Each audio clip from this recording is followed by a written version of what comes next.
All right, folks, I think it's time to get started. I'm going to mute my notifications here. It looks like we have quite a few people in the house. I'm pretty excited. First off, happy Valentine's Day. Kind of realized after I scheduled this that this was going to fall on Valentine's Day. I promise, tell your spouse, I'm only going to keep you here for an hour and then we'll all get out and go eat chocolate. I eat chocolate every day anyway, but so today this is a little bit different. I've had a lot of people ask me questions on a regular basis, and I decided, hey, why not do just a live event where you can basically come ask anything you want, whether it's a drone question, an airplane question, a Greg question, whatever it is. You might hear Penny here. The office dog is right next to me. And then we have Ethan. I want to say thank you to Ethan. He's behind the scene doing the screen switching and doing, well, what he does best, which is our producing. So we'll get started. I see people in the comments. Give me a bit of time to go through all these. There's already a ton of questions. I'm going to try to be as concise as possible, but I do want to answer as many questions as I can. So with all that being said, let's get started. Oh, I want to make sure that I can not be scrolled at. Hold on. Give me a second here. I think this is all the questions. Yeah. Okay, good. I want to make sure I don't miss any questions from you guys. So we'll get started here. The first question was from John Buckley. He said, is a drone zone approval required for a small unmanned aircraft in alert, MOA, restricted? So the short answer to this is you only need to get approval once you fly into an area that is on the UAS facility map. And if you're part of the course, there's a link to the UAS facility map. That's where you have all the grid numbers and all that. So once you get into that, you'll see a number. If you are flying in one of those, then you need to get approval. Otherwise, it means that you're outside of controlled airspace and then you don't need to. Now, as far as alert areas, no, they don't need approval, but alert areas means there's a lot of traffic. So be careful. MOA, military operating areas, also do not need approval, which means that there's also going to be low flying traffic, military jet, very fast, so be careful with that. And then the last one is going to be the restricted area. If it's active, then yes, you will need approval. The chance of you getting in and getting approval to fly in there is close to none. So I'm just going to give you a warning, but you would need to get approval to fly in there. And then otherwise, like I said, just follow the grids. Okay, Nick Tab is asking on YouTube, where are we at with remote ID? And it has not been added to many drones yet, and the dates to require it for manufacturers keep getting pushed back. Okay, good question, Nick. Let's talk about the pushing back the dates. The FAA actually didn't push back the date per se. It was still required for manufacturers to put a remote ID as of September of last year, September 16 of 2022. All the FAA said is they're going to push enforcement until December of last year, end of December 16 of 2022, which means that now when you buy a drone that's over 250 grams, it should come equipped with remote ID if it was manufactured after September 16, 2022. Now, how do you verify the manufacturing date of your drone? I don't know, actually. That's an answer that I haven't been able to get from anyone. It's not really published anywhere. So I would say if you buy a drone today, new, make sure that it has remote ID, because otherwise you're going to have to use a module to put on top of your drone, in which case it's not fun. Now, as far as the updates on remote ID, it hasn't been added to many drones. I want to take you to my iPad real quick here and show you a page from the FAA, which is the place where you're going to find if your drone is approved for remote ID. It's called the Declaration of Compliance, DOC page. You can see the link at the top. I think UAS, no, you can't. You can only see the top bottom of the screen, but it's uasdoc.faa.gov. Pretty easy to remember. And I think Jason might be watching. He's going to put a link in the comments. But you can see here, you can filter by, and I recommend that you do that. Filter by RID. Why did I say that? Because you can see here, we also have a filter by OOP, which is Operation Over People, which there's only one drone approved at the moment. If you want to categorize drone, sorry, Penny is barking. If you want to categorize drone, that's going to be right here. There's only one approved at the moment. It's category 3, which is the Ag Eagle. Otherwise, you're going to push on RID, remote ID right here. And you'll see all the drones that have been approved. And there's 8 pages of it. So there's quite a few right now. You can also search by, let's say you wanted to do a AUTEL, then you can just click AUTEL and do a research. and then it should pop up all the Autel robotics drone that have been approved. So that's where you would do it. Okay, I'm going to keep going because there's a lot of questions, and I hope this answers right here. Somebody says, what's the average time to get a waiver for height over 400 feet? Ooh, that is not an easy one to get. You better have a good reason to fly over 400 feet AGL. I don't know the average time because it depends on where you're flying, depends on how good your application is. It depends on who's receiving the application. So there's a lot of different there's a lot of different things in here that can go wrong, so I can't give you an average time, but give them enough time. Give them at least 2 weeks to get you a waiver, I would say. Question for you, Craig. Who's Craig? Is that my nemesis? Are we able to transition over vehicles and people right now since we are DOC compliant with the Mavic Air 2S?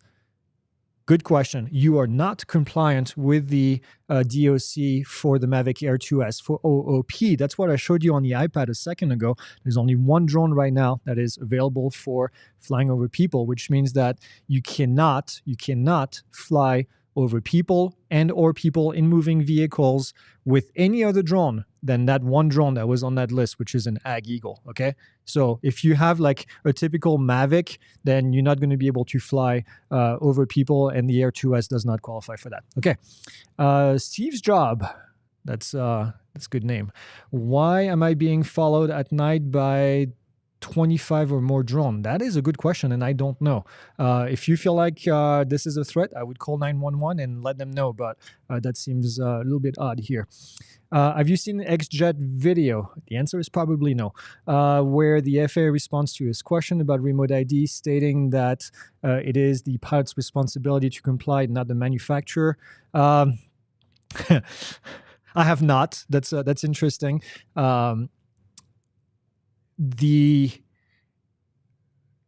As far as remote ID, it's always the responsibility of the pilot to make sure that your drone is compliant. There is a manufacturer requirement, so I'm going to have to disagree with the FAA on that one. There is a manufacturer requirement. Sometimes the FAA, when they answer questions, I know there's a lot of good folks that answer questions out there. Some of them I know personally. It may be that just the answer that they gave was a little bit confusing, but it is absolutely the responsibility of the manufacturer to make sure that that drone comes up with the proper equipment. Can you please, for the love of everything, be our CBO? Thank you, Brian. A lot of people have asked us about CBOs. Unfortunately, becoming a CBO is complicated. It's complicated for us because we're not a non-for-profit organization. We do give a lot of stuff for free, but at the end of the day, we are a for-profit organization. And in order to become a CBO, we would have to create a non-for-profit branch. And I'm not going to lie, we have quite a few people working for our team at the moment, but we're stretched a little too thin to create a non-for-profit and run that. I couldn't run it. Nobody in this part of the house could run it. We would have to hire a person specifically to do this. So instead, what we're doing is we're working with other CBOs that have the staff and that have the goal to do what a CBO is going to do. So we'll instead help them become better, become more viewed. So we're working with Flight Test Community Association, FTCA, and then we're also working with the FPV Freedom Coalition.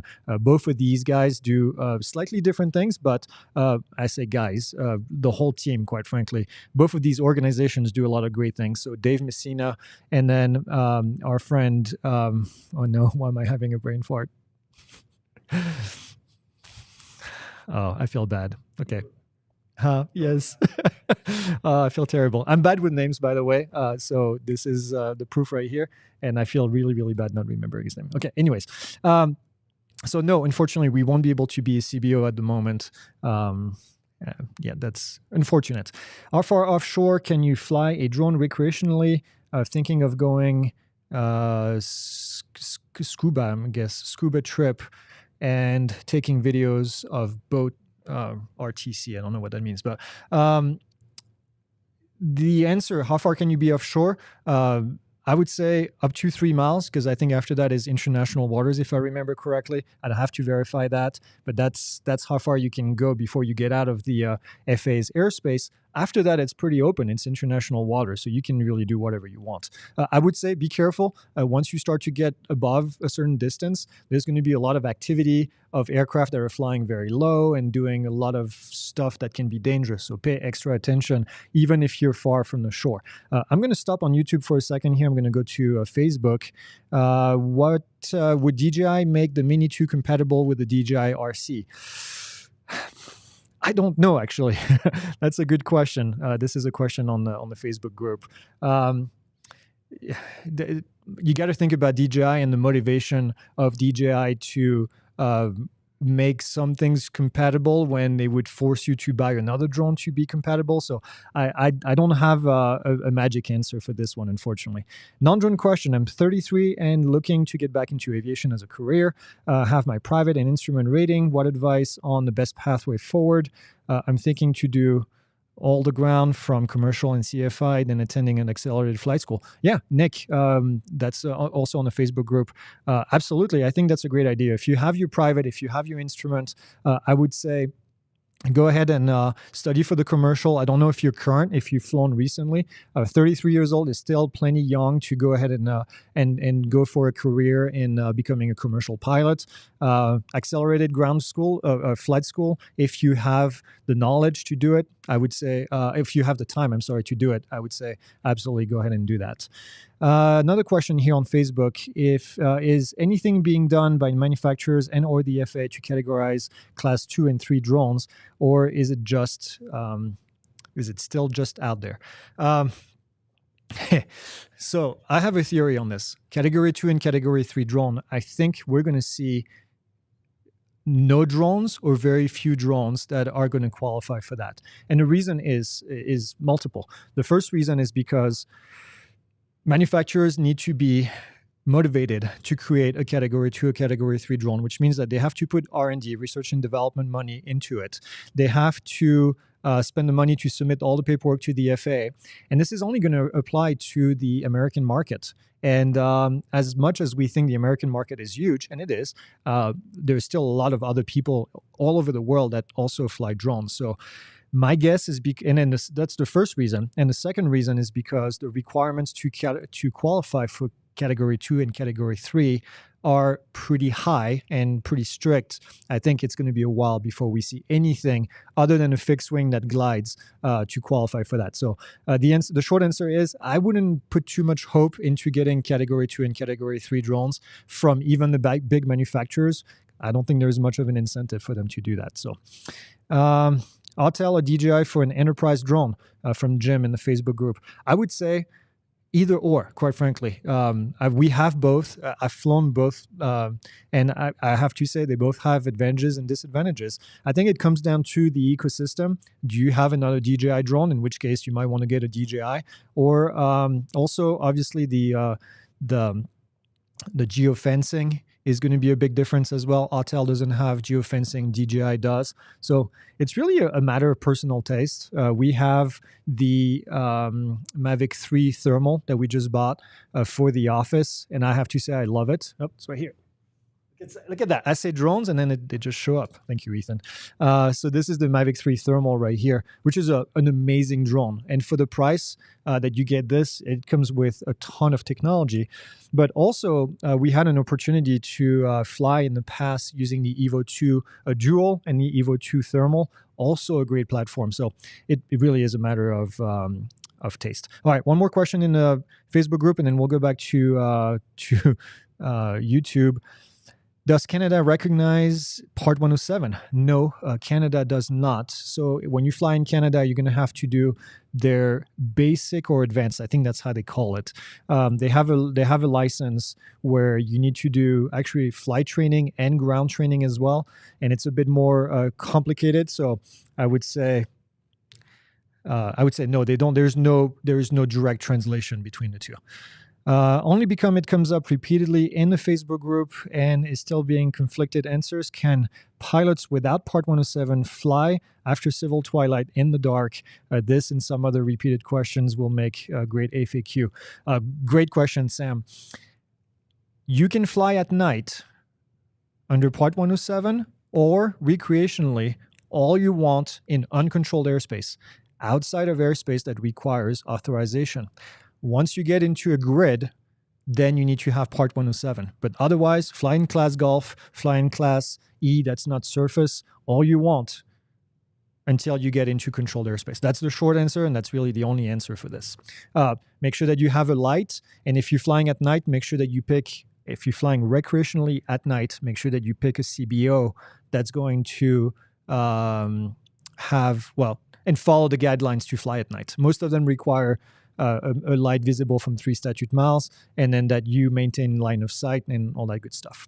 Okay, let's go back to YouTube here. What are the most needed accessories for the Mavic 3 Enterprise Edition?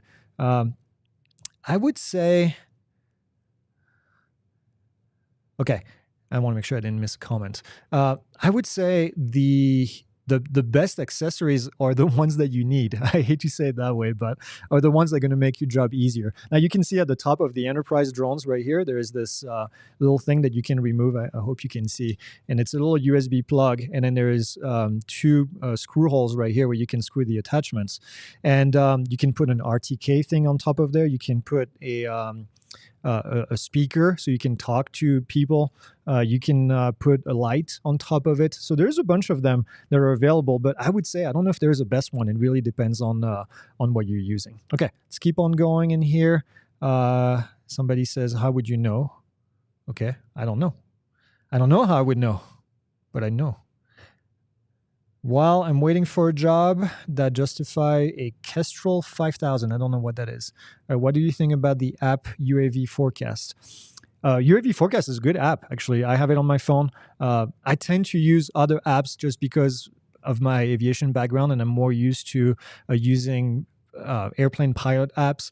But UAV Forecast, definitely a great all-in-one place app. We actually, I think, have some tutorial online about it. Next question. Greetings. Will the FAA enact new regulation regarding drones in wake of those various UFOs being taken down? I highly doubt it. I think there's obviously a lot of talk about those balloons that are flying over and then other flying objects that they're not telling us what they are. But I think... I don't see this as actually introducing any new regulation. We fly between 0 and 400 feet. These balloons are flying at 60, 70,000 feet. So I'm sure it's gonna stir some people in the military to pay more attention. I'm sure they all already know what's going on up there, but no, I don't think this is going to have much of an involvement for us. Okay, I've been flying radio control aircraft for over 22 years. Would this remote ID affect our RC club? That's a good question, Jamie, right here. It depends. It's going to depend if your RC club becomes a FRIA. So a FRIA is a FAA recognized identification area. And what this is going to be is if your club is associated with a CBO, they will be able to apply for the FRIA status. And once they get that FRIA status, you will be able to fly at the FRIA without having a remote ID. And so if not, then you will have to find a module to put on your Air-C aircraft if it's over 250 grams, 0.55 pounds.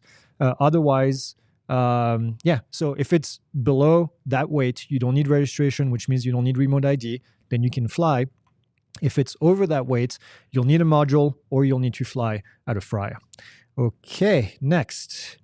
Drone I use, blah, blah, blah. Whoops, I think I went too far. So many comments. Okay, let's see. Yeah, hit the like button. Thank you. What do you think of... Oh, I missed... It skipped down all the way to the bottom. Oh my God, there's so many comments. Who's Jeff? I don't know who's Jeff. Matt Bagwell. Hey, Matt.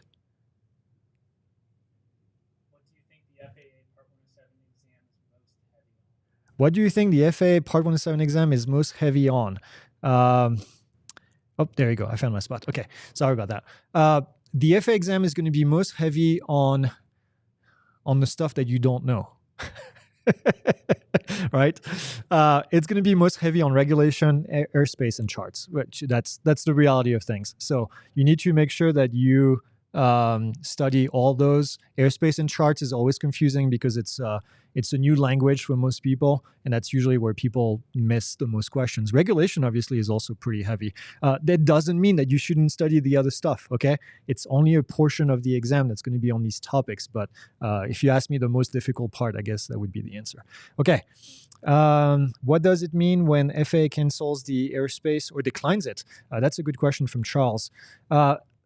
So there's a variety. There's two things here. Cancels it. I actually don't know. I'm not quite sure why the FAA would cancel it.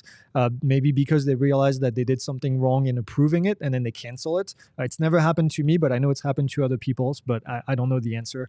And then decline it. Why would they decline it? Typically, it's because you're not giving them enough data or because you're trying to fly outside of the altitude or whatever it is. So it's going to be because you exceed the requirements of that specific approval. Yes, let me see. Let's continue here. Chicken and egg, who came first? That's a good question. I don't know. Check the three dots, blah, blah, blah, US facility map. Is the Mavic 2 Pro still a good drone? Yes, it absolutely is a good drone. We actually did a test recently on the Mavic 2 Pro against another drone. I don't remember, but it was actually, the results were actually really good. So yeah, it's not dead yet, and you can actually find it for pretty cheap. The only thing I would caution with the Mavic 2 series is the batteries. Can you still find batteries? Are they still being made? And I don't think they are anymore. So the availability of batteries is going to become a bit of an issue in the future. Any update on BVLOS? That is a great question. Yes, some updates.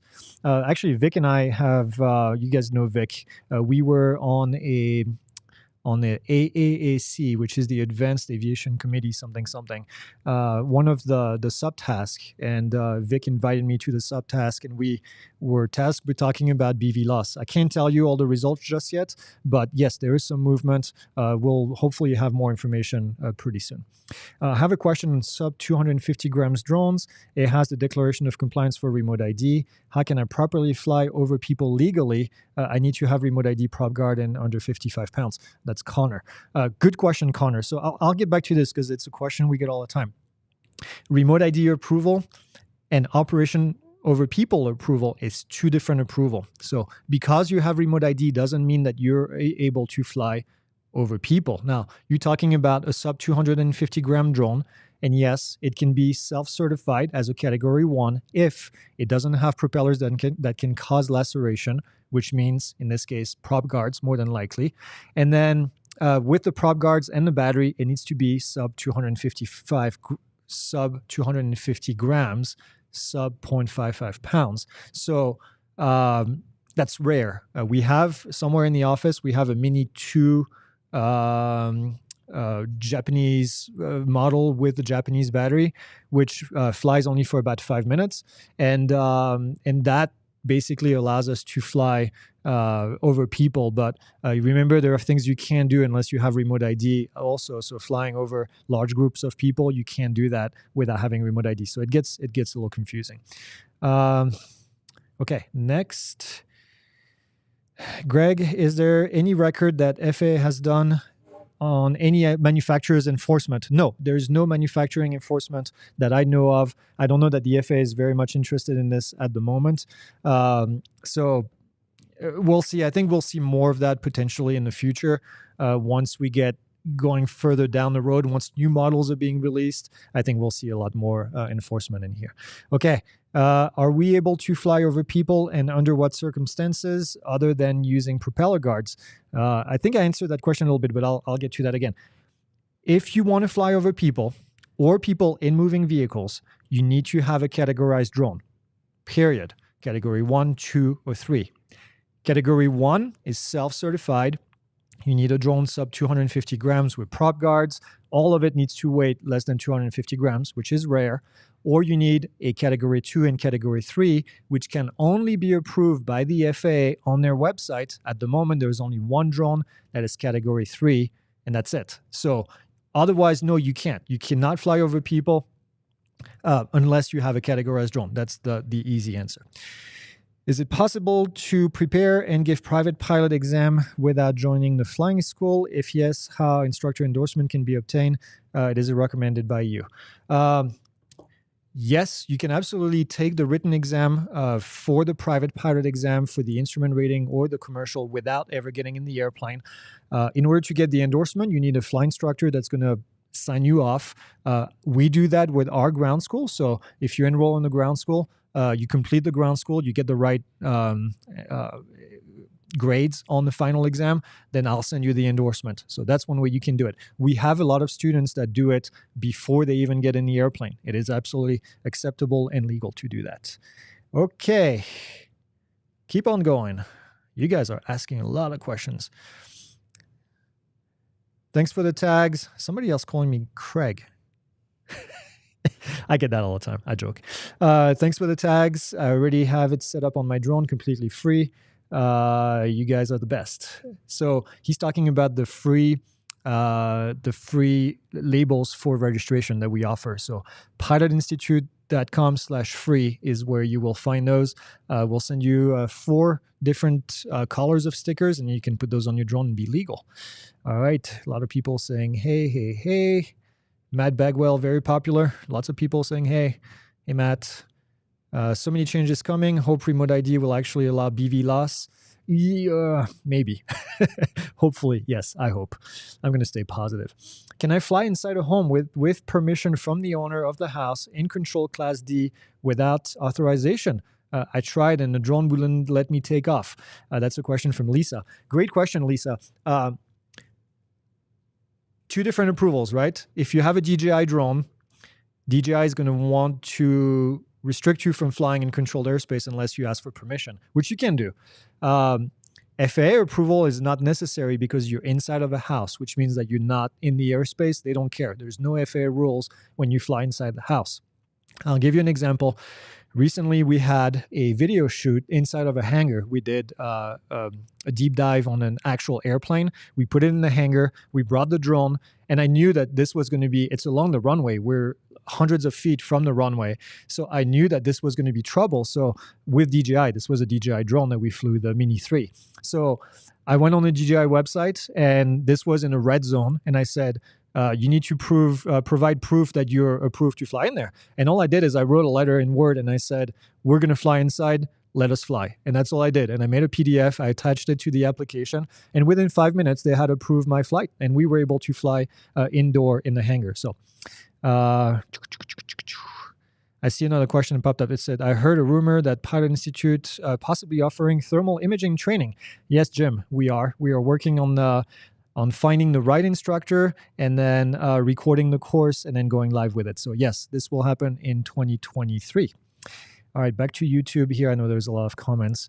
Why in the Mini 3 Pro on the remote ID list? Why is the DJI Mini 3 Pro on the remote ID with FAA if it only weighs 249 grams? Well, Chris, the answer is the Mini 3 Pro is a bit of a conundrum because the Mini 3 Pro can weight either 249 grams or it can weight a lot more with the bigger battery. And so what DJI did is they had to get it because the drone at its heaviest can weight more than 250 grams. So they had to make it compliant with remote ID. That's the short answer. I know people are mad at DJI for doing that, but quite frankly, I don't think they had a choice. I think they had to do it by law. So that's just the way it is. Josh and Lee at Flight Test. Thank you. Jason wrote that. I felt bad.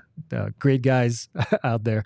I've noticed a YouTube channel, Drone, I'm not going to mention their name because I'm guessing they did something wrong, getting a lot of popularity. From my research, I found that most states don't allow aircraft to assist in recovering deer. Does this omit drones? I'm not a hunter and I don't know the answer because like you said, it's based on each of the states. I know you cannot use drones in most of the states in order to hunt or to do research, whatever it's called. I'm sorry, I'm not, Tracking. Thank you, Ethan. I'm sorry, that's not my world at all. But so be careful. Make sure that you read the rules as to what you can do and research that specific state. I'm not sure about recovering, and I don't know what the rules are for that. Sorry. That's a question I don't know. Do you think that the M3 Enterprise is going to open their SDK to be a true mapping drone? Yes, 100%. The M3 Enterprise is going to be it. The SDK is already available. There is already companies creating software for it. So yes, it absolutely will be SDK friendly. What is the best way to obtain information on city ordinances regarding drones? I think Jason is listening, so he's going to put the link. But we have a wiki page on the Pilot Institute website that we spent over 6 months creating, collecting the data. And in there, we actually keep track of all the city ordinances. And it's a wiki page, which means that you can actually add your own footage, your own text. So you can submit it to us if you find something new, and then we'll keep the page updated. So I think someone in the team is going to put that in the comments. Okay, are there any drones that are more advanced than the Mavic Enterprise? Do they connect to satellites, and how do they create CGI like 3D hologram? So most drones, like the Mavic Enterprise, receive satellite information, and you can use those to create 3D maps. I'm guessing when you say 3D holograms, that's what you mean. So you can do mapping, you can do 3D models using that type of drone. As a matter of fact, pretty much any drone over $300, $400 that's out there can actually do that kind of stuff. So yeah, that's called 3D mapping.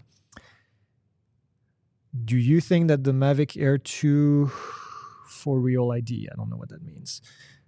Is your question. All drone, blah, blah, blah. Is broadcasting. How do I know that remote ID is broadcasting on the Mavic 3 Enterprise? How do I find mine?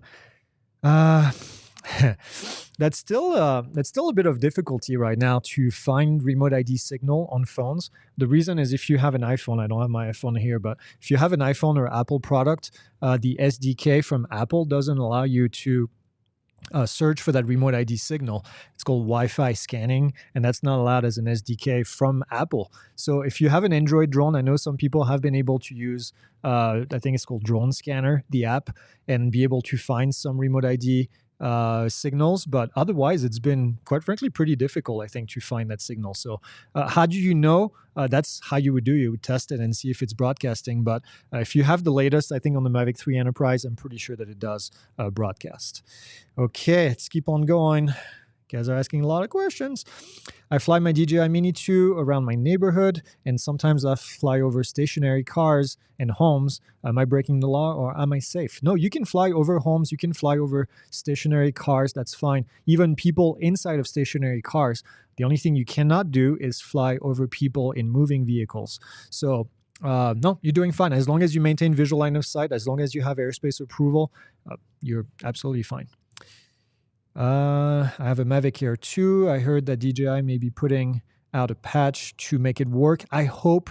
What we've seen recently is we've seen DJI get approval for remote ID for the DJI Mavic Pro Platinum, which was the original Mavic Pro 1. So that gives me hope that this will be they'll be approving other drones that are between that and the Mavic 3, which is, I think, the latest that was approved. What are your thoughts on the FAA only wanting to approve 4,000 FRIAs in the US? I have not heard that as a rumor. I think the FAA is actually expecting a lot more of those. So I have not heard or seen any documentation from the FAA that would limit the number of FRIAs.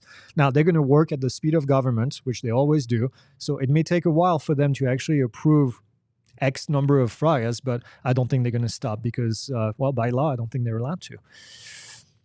Somebody says, thank you for all you do and your team. Yes, our team is awesome. Retired airline pilot since 2014. Your EUS course for Part 107 is a good refresher. Great to hear. Love to hear from airline pilots that are learning drones.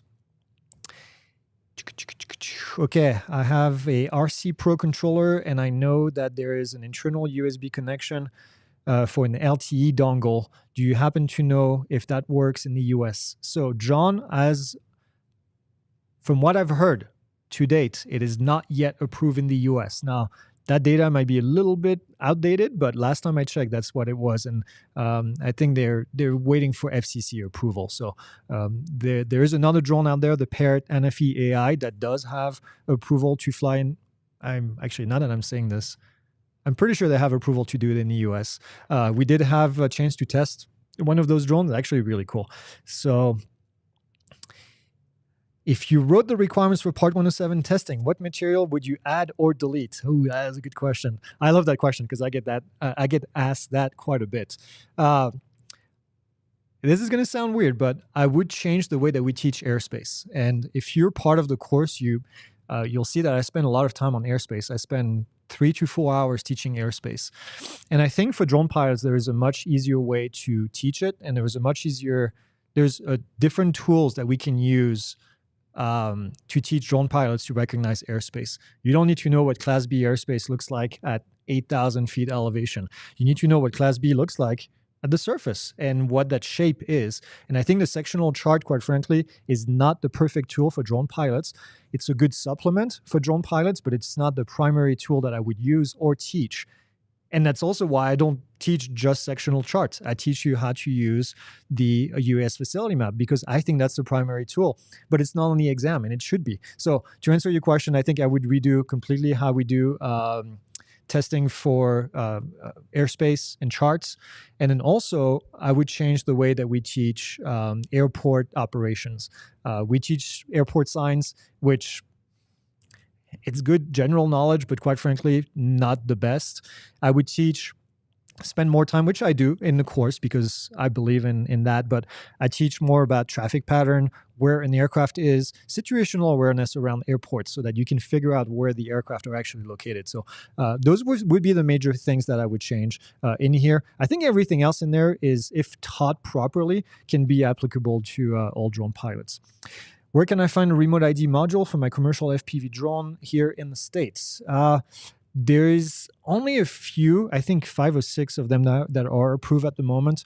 Remember, remote ID is not required until September 2023, September 16, 2023. I would wait until probably July, even August, to start looking at all the offerings out there for modules. Before then, I think it's too early. You'll kick yourself in the butt because you're going to buy something for $70, $80, maybe even $200 when there's going to be something much cheaper available in the future. I hope I'm right. But even then, if you wait, it's not a bad thing. Do you think the FAA Part 107 exam is most heavy on? I think I answered that question earlier. Oh, we're getting closer. Okay, we're catching up. I like it. It's like a marathon. What about flying on public beaches? There are sometimes a handful of people on the beach. Is there a distance you must keep, or just completely stay away if there are people in sight? Good question. Flying near people is not forbidden, okay? But I would say this. Your drone, when it flies forward, it has momentum. Imagine that you lose a battery, that a battery dies, or you lose a propeller, whatever it is. That thing is going to continue moving forward because of physics. And then eventually it could come and hit someone. Even if you were not flying on top of them, if you continue to move forward, you might hit them. So I would say the correct distance is whatever distance is safe enough that if you lose an engine, if you lose a motor, this is the language from airplane. If you lose an engine, you're not going to endanger someone on the ground. So that's my answer for that. What do you think? Okay, next. Hi, Leonard. It says, hi, Leonard. How do you deal with complaints with flying over private property? Even if I have a Part 107 license, I don't spy, but realistically, most land is private property in neighborhoods. Ooh, that's the privacy thing is difficult because I'll tell you why. And I'm always torn when I answer that question because I'm going to say this: because you can doesn't mean you should, okay? But you can fly over anybody's property as long as you're not flying over people, as long as you're not filming inside of their house, because that's protected, but and as long as you're not conducting surveillance. That's going to be the 3 things in general in most states that are covered with Privacy Act. So with that being said, be reasonable. and I know I'm sure you are, Diego, who's asking the question, but be reasonable. And if somebody asks you not to fly over their property, maybe try to avoid it. Now, if you're doing a photo shoot for a realtor, there's nothing else that you can do. You're just going to do your rotation. You're going to make it quick. Don't hover. Don't point the drone towards their house.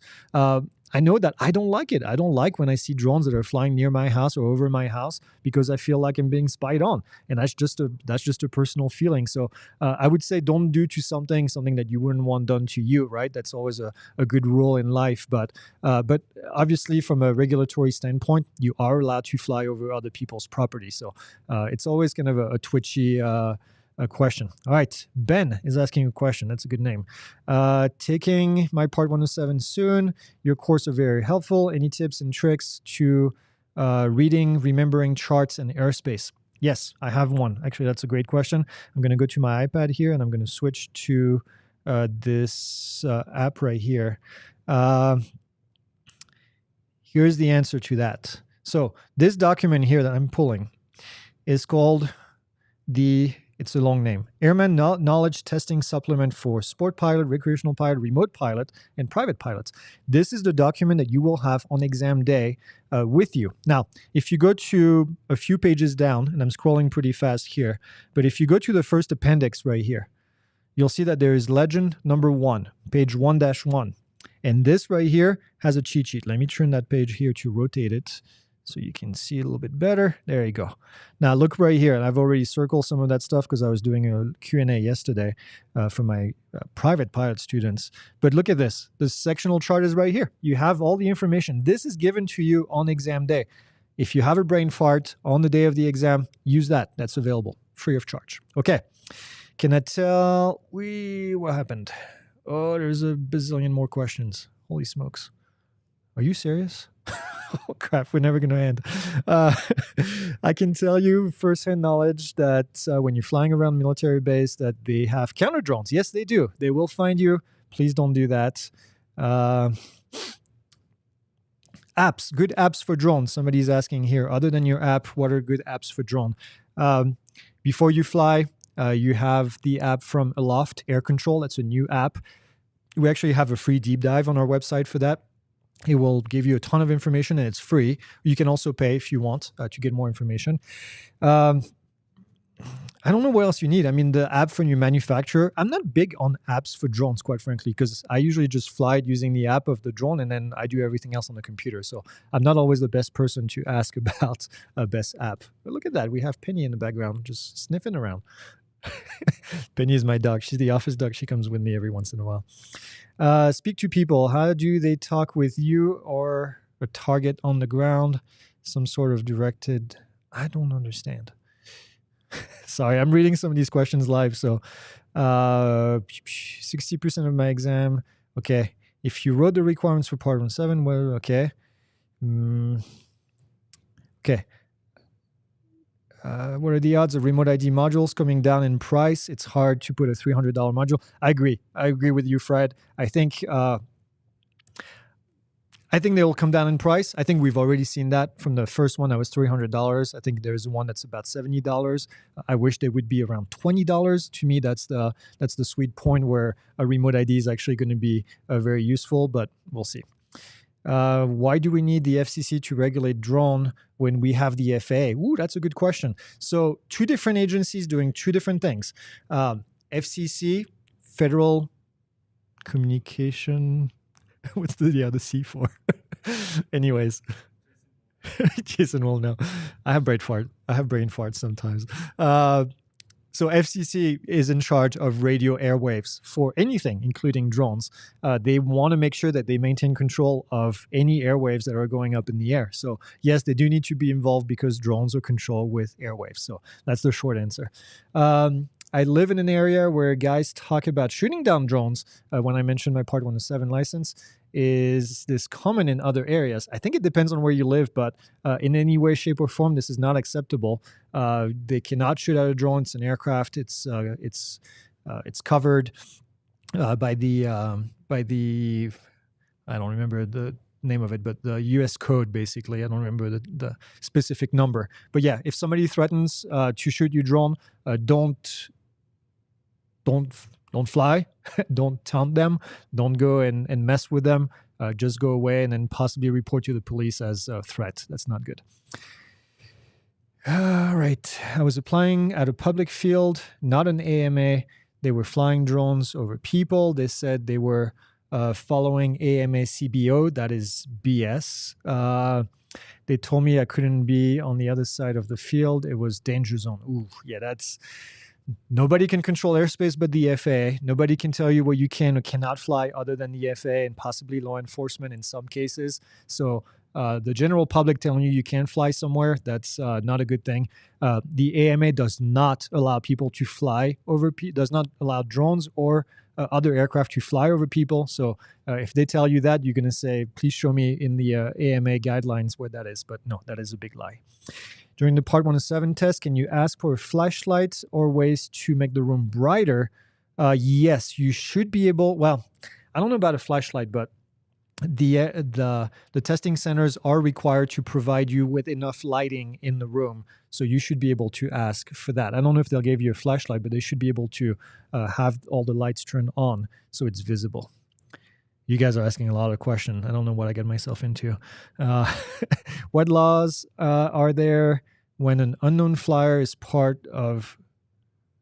What is this person? I think I'm gonna remove this person.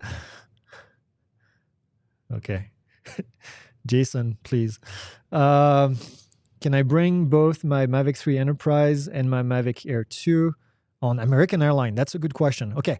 Bringing drones on commercial flights. So yes, you can bring your drone. This thing right here, I recommend that you put it with you in the drone in itself to protect it, that you take it with you with your check-in bag, with your, with your carry-on. If you check any bags, make sure there's no batteries in there. You cannot put any lithium batteries in the belly of the aircraft. So you cannot check a bag with lithium battery. So make sure you take all those batteries with you. I would recommend that you discharge them to the minimum if possible, just because some people are a little bit weird about it. But yeah, it's absolutely legal to do that. Is the Mavic 2 Pro worth keeping right now? Yes, it is. It's a great drone. If it still works for you, there's no reason to upgrade. How do I have a question? How do I live like the infamous Greg? I don't know. It's a tough question. How do you live like Greg? I don't know. I don't know how to answer that. Did you see the surgery Vic put out? Vic put out, and if you complete it, there's a link. Oh, the survey, the surgery. Yes, Vic put out a survey. We're actually working with DSPA, Drone Service Provider Alliance. So if you see Vic's post, please go ahead and fill out the survey, and then they'll give you information about their BVLOS waiver. We did actually, if you're part of the group on Facebook, our student group, we did a live Q&A with Vic and Kenji not too long ago. So, yep. Okay. All right. Well, scrolling through comments. I'm trying to answer every single comment. I'm going to go back to Facebook because I've seen some in there. Let's change his name to Craig. He looks more like a Craig. No. Okay. All right. What have we missed here? Okay. I'm going to start up here. Good.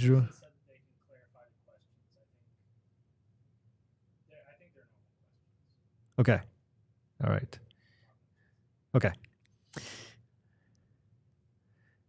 Okay, let me just read a couple here. I want to make sure I didn't miss any. I'm going to start from the bottom, actually. Mavic 3 ADS-B still not working. It's been a year now. Interesting. So, Yassir, are you talking about receiving ADS-B data from with your DJI drone? Because I think ours is working, so that's kind of weird.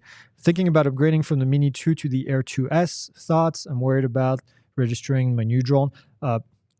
I personally would not be worried about registering your drone, but I know some people are weird about that. You know, I say weird, but it's not a judgment.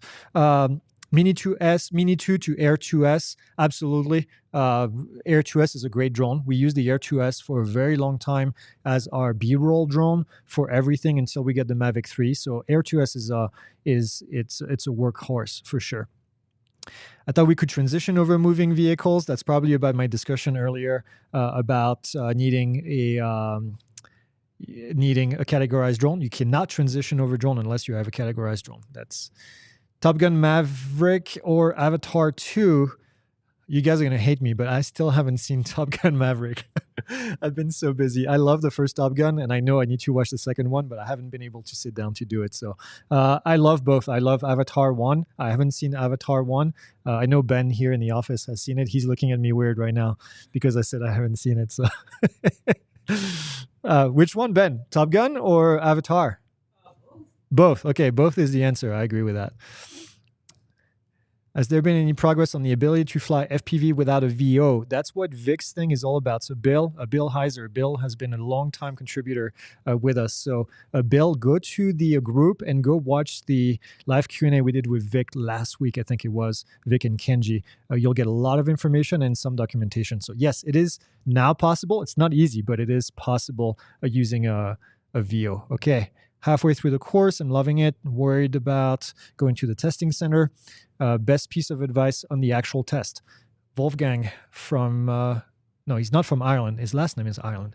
I would say the best tip is this. I'm going to tell you the same thing that I used to tell people that I help with running. You've done all the hard work. You've done the training. Go race, okay? You've done everything you need to do to this point. Trust the training, trust the knowledge that you have. If you do good on the practice exam, you'll do great on the exam. Read the questions. You got 2 hours, I think, for that test. I get confused because all the tests have different times, but I think it's 2 hours for the UAG exam. Take all the time that you have. You'll probably be done in 30 to 45 minutes. That's what most students tell us they do. Take your time. Don't need to rush. If there's a question you can't answer, remember that every question is worth the same number of points.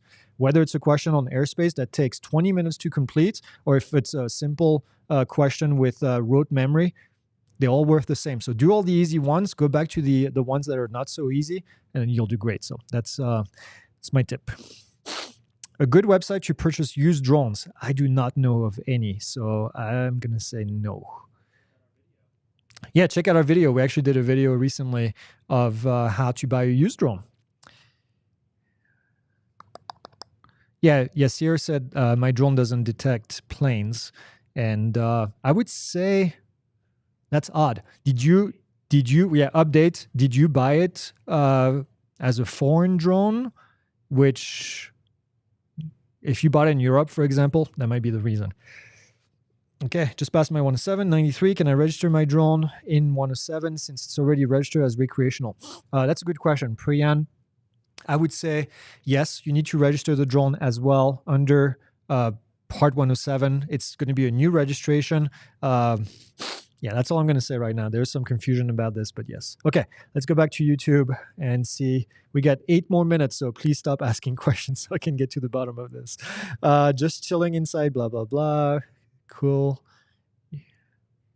You can't hunt 24 hours after you fly your drone in the area in Virginia. That's good. Thanks, Jerry. That's good information.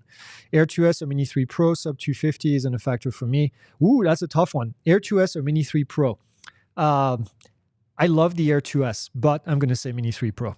Why? Because it's more portable. It's as capable, I think, as the Air 2S. Even though the sensor size is a little bit different. I think the Air 2S has a 1-inch, the Mini 3 Pro is a little bit smaller.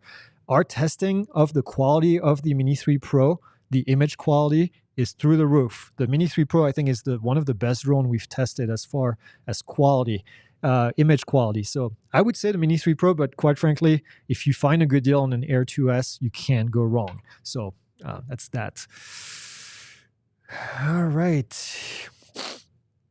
Let me see. Next. Any FAA regs or laws that make it illegal to fly at night, deliberately terrorizing people, not only harassment, this sort of drone use is growing. The FAA is not in the business of regulating harassment of people. So that would be more of a local rule, like a state law or municipality law that you should look into. Obviously, no one should be harassing anyone. Again, if there is an issue, film, take footage, and then contact law enforcement. That's really the answer I can give you here. Can I use FPV Freedom Coalition as my CBO for fixed wing, even though they have nothing to do with fixed wing? Yeah, you can actually. You can do that. I would recommend looking at, if you're flying fixed wing, I would recommend looking at Flight Test Community Association. Their guidelines are pretty similar, but based more for fixed wing. So, but yeah, you could. The gang's all here. Yeah, I see a lot of familiar faces. So thank you guys for all being here. Always appreciate. And I see you guys on other shows as well. Do you know if there is any plans for DJI to support remote ID for the Mini SE? I'm going to say I doubt it, but could be wrong. Russ on 51 Drone has a video that covers the topic of drone and hunting. Well worth the time to watch. Russ is a great guy at 51 Drone. Highly recommend it. So if he's got a good video on that, go see him. He's a good dude.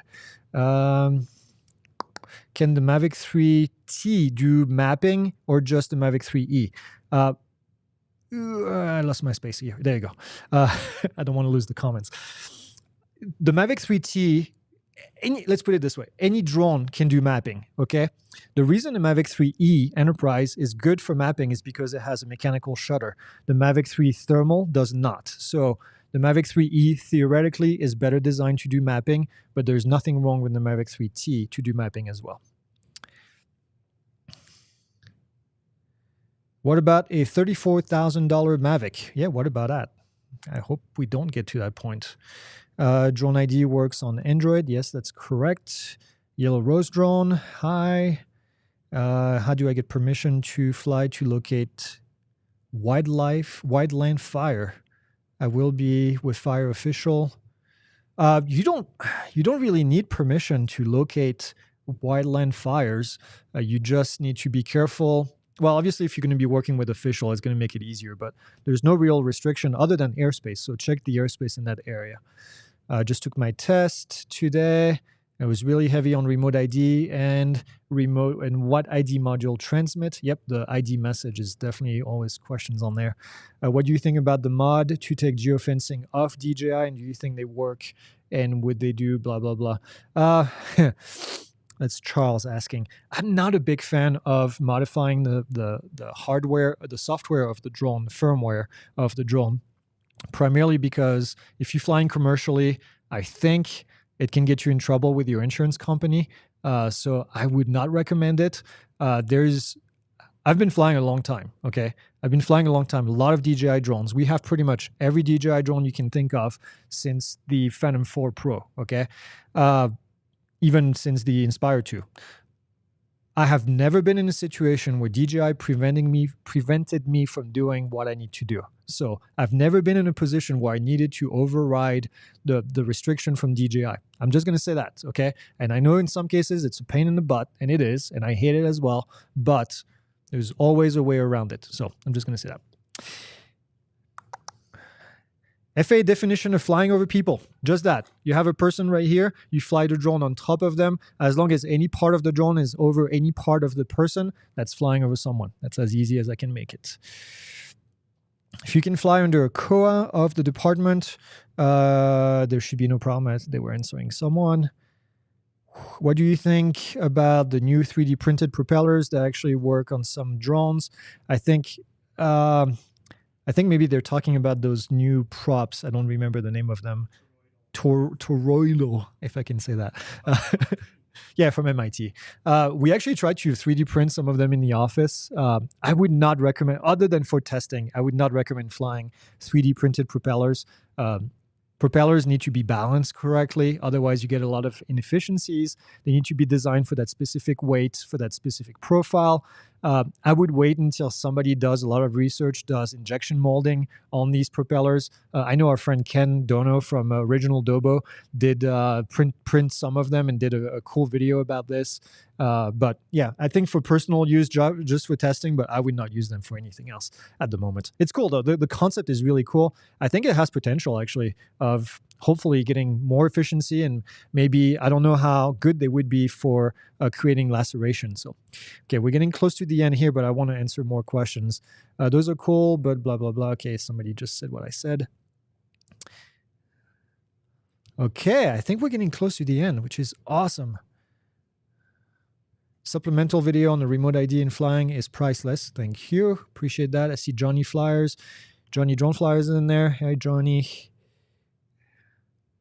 One interesting safety thing I figured out is to use online flight tracking service to see historic flight operation for the area you intend to fly and known traffic. That's a great idea. That's really good pre-flight for sure. Just got my port 1793. Thanks to Greg. Awesome. Love it. What are some thoughts on the most recent fiasco with these balloons? I talked about this earlier in the thing. I don't think this is going to have any impact on us. I hope. I hope I'm staying positive on that. Okay, we're getting close to the end, folks, here. Just went through the course. A lot of people saying they get that. Thanks for the sponsoring for the Texas Drone Workshop. So you can be there. Yeah, unfortunately, well, not unfortunately. Fortunately, that was a good event. We just got a little baby, my wife and I. And I'm going to stay home with the baby for at least this year before I can travel a lot more.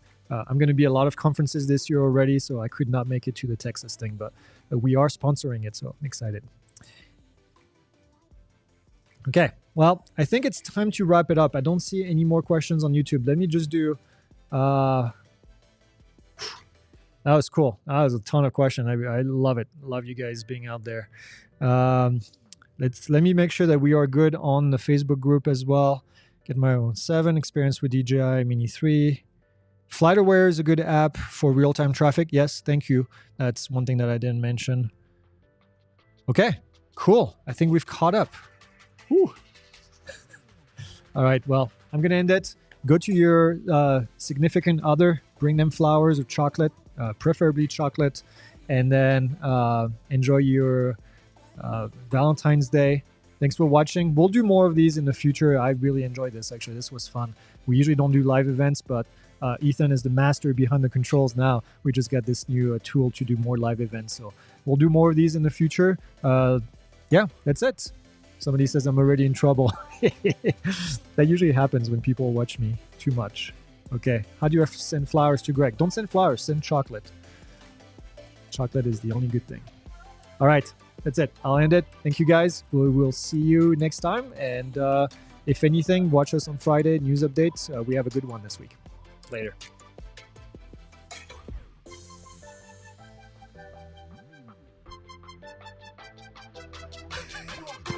Are we done?